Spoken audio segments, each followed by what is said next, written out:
नमस्कार दर्शक बंधु जुलिस फैमिली को समस्त को स्वागत।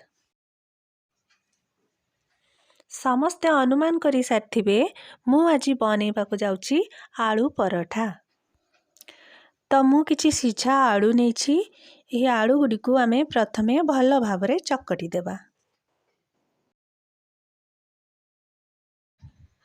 तो आलू को मु भल भाबरे चकटी देछि आ अटा को भी मु चकटी देथिली आ घोड़े देथिली।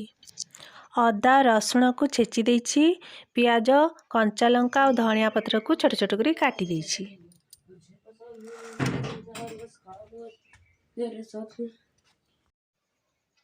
एबे आलू चकटारे आमे काटी रखिथिबा समस्त सामग्री को मिसई दबा। एबे टिके चटपटा टेस्ट आनिबा पई मु नेछि गोटिए चामच आरसीएम रो सब्जी पाउडर। आपण चाहिए आमचूर पाउडर किंबा चाट मसाला भी एथिरे ऐड करि परिबे। एबे टिके लूण पकई देकी भल भाबरे गोळे दबा। एबे गोटिए चामच घियो देकी ए अट्टा को भल भाबरे आउ थरे चकटी दबा।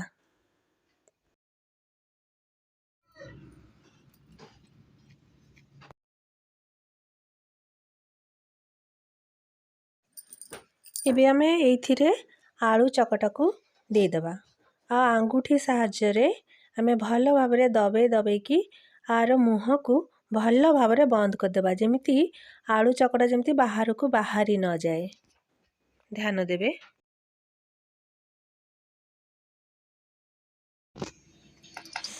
एबे ही अट्टार गोड़ा को आमे आंगुठी सहाय्य रे ही धीरे धीरे हल्का हल्का दबे दबे की चारिपट दबे दबे की टिके बड़ करिबा। हाथ रे दबे की जेते बड़ हबा कथा हैला। एबे आको आमे बेलिबा।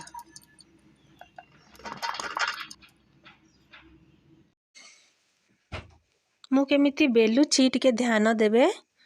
एही परि भाबरे साइड रु बेली बेली आनिबे। हेले आलू बाहर को जमा बाहरिबनी आउ साइड गुडा फाटिबनी।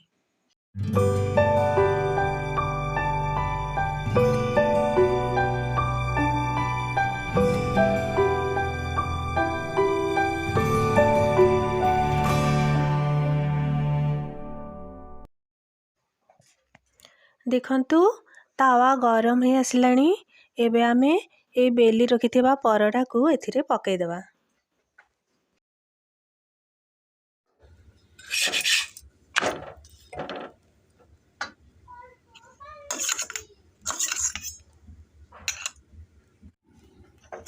मुठी घियो और तेल को एकाठी मिसई देछि। चामच नहीं कि एठी पकेइबा।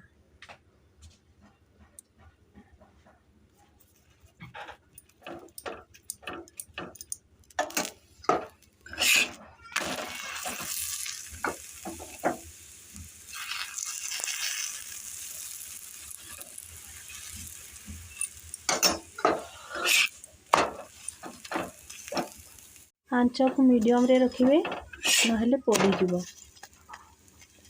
देखंतु केमती फुली आसलानी। तो फाइनली प्रस्तुत हो जाइछि हमर आलू पराठा।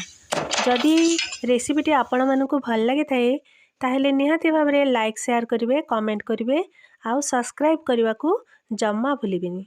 जय जगन्नाथ।